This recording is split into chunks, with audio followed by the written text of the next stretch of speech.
ఆనాడు ఉమ్మడి హైదరాబాదు రాష్ట్రం మొట్టమొదటి ముఖ్యమంత్రిగా ఈ జిల్లా బిడ్డ బూర్గుల రామకృష్ణారావు ముఖ్యమంత్రి అయితే 70 సంవత్సరాల తర్వాత మీ బిడ్డ కొండారెడ్డిపల్లి నుంచి బయలుదేరిన ఒక రైతు బిడ్డ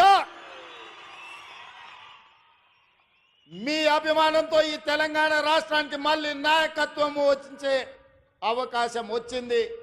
నా జన్మ ధన్యమైందని చెప్పి నేను ఈ సందర్భంగా తెలియజేస్తున్న మిత్రులారా, ఈ అవకాశం ఆషామాషిగా వచ్చింది కాదు. ఈ వచ్చిన అవకాశాన్ని అల్లరి చిల్లర పనుల కోసమో, అనవసరమైన ఖర్చుల కోసమో, ఆర్భాటపు ఏషాలు వేయడానికో కాదు. ఇది ఒక బాధ్యత. ఈ బాధ్యతను జవాబుదారీతనంతో నిర్వహించాల్సిన బాధ్యత నా మీద ఉన్నది. వేదిక మీద నా వయసంత అనుభవం ఉన్న కేశవరావు గారు ఉన్నారు. ఎంతో అనుభవజ్ఞులైన ఉత్తమ్ కుమార్ రెడ్డి గారు, తుమ్మల నాగేశ్వరరావు గారు, జూపల్లి కృష్ణారావు గారు, దామోదర్ రాజ్ నరసింహ గారు చాలా సుదీర్ఘకాలం మంత్రులుగా వివిధ హోదాలు చేసిన వాళ్ళు ఉన్నా వాళ్ళందరూ పెద్ద మనసు చేసుకొని ఆనాడు ఎన్నికల్లోనే తోడుగా కాదు, ఈనాడు కూడా అండగా ఉన్న పొంగులేటి శ్రీనివాసరెడ్డి గారు ఈ వేదిక మీద ఉన్నారు. వాళ్ళందరూ కూడా వయసులో చిన్నవాడిని అయినా మీ అందరి ఆశీర్వాదం ఉండబట్టి పాలమూరు జిల్లాకు అవకాశాలు ఇవ్వాలని ఇవాళ తెలంగాణ రాష్ట్రానికి పెద్ద బాధ్యత అయిన ముఖ్యమంత్రి కూర్చే పాలమూరు బిడ్డలకు ఇచ్చిండ్రు. మనమందరం వారికి మనస్ఫూర్తిగా ధన్యవాదాలు తెలియజేయాల్సిన అవసరం ఉన్నది. ఎందుకంటే నేనెన్నడూ మంత్రిగా కానీ కేంద్ర మంత్రిగా కానీ ఏ బాధ్యత చేయలే. జిల్లా పరిషత్ మెంబర్గా, జడ్పీటీసీగా, ఎమ్మెల్సీగా, ఎమ్మెల్యేగా, ఎంపీగా ప్రజలలో కలిసి పనిచేసిన కానీ అధికారంలో ఏ కుర్చీలో నేను కూర్చోలే. కానీ మీరు అండగా నిలబడి మీరు ఆశీర్వదించడంతో పెద్దలందరూ కూడా పెద్ద మనసు చేసుకొని ఇవాళ ముఖ్యమంత్రి అని ఒక పెద్ద కుర్చీలో కూర్చోబెట్టి సంవత్సరం పూర్తి చేసుకుంటున్న సందర్భంలో ఇవాళ నవంబర్ 30 తారీఖు 2024 నాడు ఇదే పాలమూరు గడ్డ మీద ఈ పండుగ మనతో కలిసి చేసుకోవడానికి వేదిక మీద పెద్దలందరూ వచ్చిండ్రు అంటే వాళ్ళందరూ మన పాలమూరు జిల్లాకు అండగా నిలబడ్డారు. ఇది మనకు ఒక గొప్ప అవకాశం అని నేను చెప్పదలుచుకున్నా. మిత్రులారా, ఇవాళ నేను మిమ్మల్ని అడుగుతున్నా, ఇవాళ టీఆర్ఎస్ నాయకులు, బీజేపీ నాయకులు, ముఖ్యంగా బీఆర్ఎస్ వాళ్ళు, చంద్రశేఖరరావు గారి కుటుంబం ఏ రకంగా మాట్లాడుతుండ్రో, ఏ రకంగా విమర్శిస్తుండ్రో, ఏ రకంగా తిడుతుండ్రో నిశితంగా మీరందరూ గమనించండి. 10 సంవత్సరాలు వాళ్ళు పరిపాలన చేసిండ్రు, 2 సార్లు ముఖ్యమంత్రి అయినరు. వారు ఏమి చేసిండ్రో నాకంటే మీకు ఎక్కువ తెలుసు. ఎందుకంటే ఈ మట్టిని నమ్ముకున్న మీరు, ఈ మట్టిలోనే పుట్టి మట్టిలోనే కలిసే మీరు, ఈ మట్టే శాశ్వతమని నమ్మిన మీకు రైతు రుణమాఫీ గత ప్రభుత్వంలో జరిగిందా? రైతుకు గిట్టుబాటు ధర వచ్చిందా? ఆనాడు చంద్రశేఖరరావు గారు స్వయంగా మాట్లాడిన మాటల్ని ఈనాటి రైతాంగం మర్చిపోయిందని వారు అనుకుంటున్నారా? ఆనాడు ఒరేస్తే ఉరేసుకున్నట్టే అన్నది ఈ పెద్ద మనిషి చంద్రశేఖరరావు గారు కాదా? ఇవాళ మరి నేను మిమ్మల్ని అడుగుతున్న, మీ ద్వారా ఈ తెలంగాణ రాష్ట్ర రైతాంగాన్ని నేను అడగదలుచుకున్నా.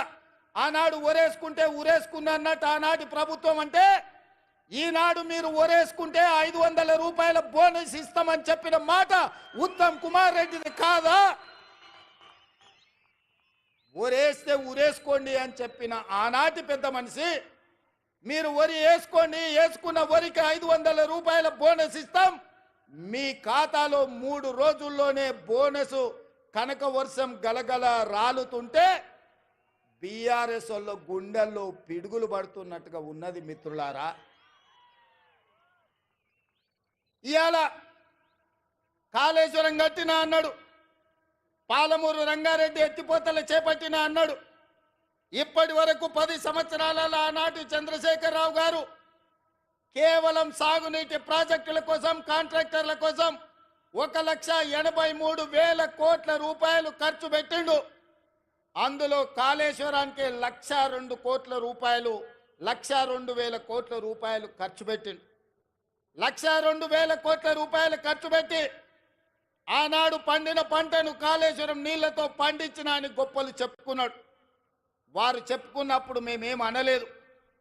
కానీ వారు కట్టిన ప్రాజెక్టులు సుందిల్ల కావచ్చు, మేడిగడ్డ కావచ్చు, అన్నారం కావచ్చు, ఈ బ్రిడ్జ్లు బారేజీలు కుప్పగూలిపోయి చుక్క నీరు లిఫ్టులు చేయకపోయినా ఈనాడు కాంగ్రెస్ పార్టీ అధికారంలోకి వచ్చిన తర్వాత కాంగ్రెస్ పార్టీ కట్టిన ప్రాజెక్టులు అది జూరాల కావచ్చు, శ్రీశైలం కావచ్చు, నాగార్జున సాగర్ కావచ్చు, నెట్టంపాడు కావచ్చు, కోయిల్ సాగర్ కావచ్చు, శ్రీరామ్ సాగర్ కావచ్చు, మంజిరా కావచ్చు, లేకపోతే శ్రీపాద ఎల్లంపల్లి కావచ్చు, ఇందిరా సాగర్ కావచ్చు, సీతారామ సాగర్ కావచ్చు, ఈ ప్రాజెక్టులన్నీ ఆనాడు కాంగ్రెస్ పార్టీ కట్టి ఆ ప్రాజెక్టుల ద్వారా నీళ్లు ఇచ్చి వరుణుడు కర్ణిస్తే ఈ సంవత్సరం కాళేశ్వరం లేకపోయినా చుక్క నీరు ఇవ్వకపోయినా 1,53,00,000 మెట్రిక్ టన్నులు చరిత్రలోనే స్వతంత్రం వచ్చినప్పటి నుంచి ఈనాటి వరకు 75 సంవత్సరాలలో ఏ రాష్ట్రం ఉత్పత్తి చేయనంత ఉమ్మడి రాష్ట్రం 23 జిల్లాలు,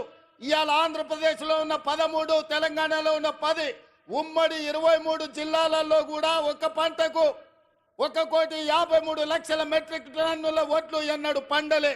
మరి ఇవాళ తెలంగాణ రాష్ట్రంలో ప్రజాపాలనలో మన ప్రభుత్వంలో ఒక పంటకు 66 లక్షల ఎకరాలలో 1,53,00,000 మెట్రిక్ టన్నుల వడ్లు పండించి 500 రూపాయల బోనస్ ఇచ్చి ఇవాళ ధైర్యంగా ఈ గడ్డ మీద, పాలమూరు గడ్డ మీద రైతు పండుగ చేసుకుంటున్నాం.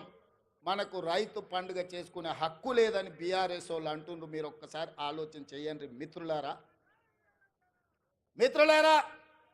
10 సంవత్సరాలు మొదటి 5 సంవత్సరాలు 1,00,000 రూపాయల రుణమాఫీ చేస్తా అన్నాడు. 4 విడతలు అన్నాడు. మిత్తి నేనే కడతా అన్నాడు. ఆయన కట్టిన దాంట్లో అసలు కంటే మిత్తికే ఎక్కువైంది. 2018 నుంచి 2023 వరకు మళ్ళీ 1,00,000 రూపాయల రుణమాఫీ చేస్తా అన్నాడు. మొదటి 4 సంవత్సరాలు అన్నా పైస కూడా ఇవ్వలే. ఆఖరి సంవత్సరం ఔటర్ రింగ్ రోడ్డును అమ్మి 11,000 కోట్ల రూపాయలు రైతుల ఖాతాలో వేస్తే 8,596 కోట్ల రూపాయలు మిత్తికే పోయినాయి. అసలు చెల్లించింది 2,500 కోట్లే.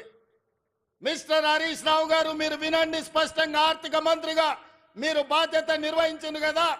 ఔటర్ రింగ్ రోడ్డు 7,500 కోట్ల రూపాయలకు తెగ నమ్మి ఆనాడు కాంగ్రెస్ పార్టీ నిర్మించి ఒక అద్భుతమైన ఆస్తిని నగరానికి, తెలంగాణ రాష్ట్రానికి ఇస్తే దాన్ని అమ్మేసి 5 సంవత్సరాలలో రైతు రుణమాఫీ చేసింది మీరు 11,000 కోట్లు అయితే అందులో 8,500 కోట్ల రూపాయలు మిత్తికే సరిపోయినాయి. మీరు చెల్లించిన అసలు 2,500 కోట్లే. ఇవాళ ఈ వేదిక మీద నుంచి లెక్కలు చెప్తున్నా. ఇవాళ నువ్వు అనొచ్చు పాలమూరులో మేము లేం కదా, నువ్వు ఎట్లన్నామని. ఇదే లెక్కలు అసెంబ్లీలో నేను లెక్కలు తేలుస్తా. 5 ఏళ్లలో మొదటి సంవత్సరం నువ్వు రైతు రుణమాఫీ చేసినుంటే ఈ 8,500 కోట్లు మిత్తి కాదు, రైతుల అసలు అప్పుకు సరిపోతుండే. మీరు 5 ఏళ్లలో మొదటి సంవత్సరంలోనే రైతు రుణమాఫీ చెయ్యనందుకు ఇవాళ మీరు ఇచ్చిందంత మిత్తికే పోయింది. అందుకే నేను ఆలోచన చేసిన, మా భట్టి గారి సలహా తీసుకున్నా.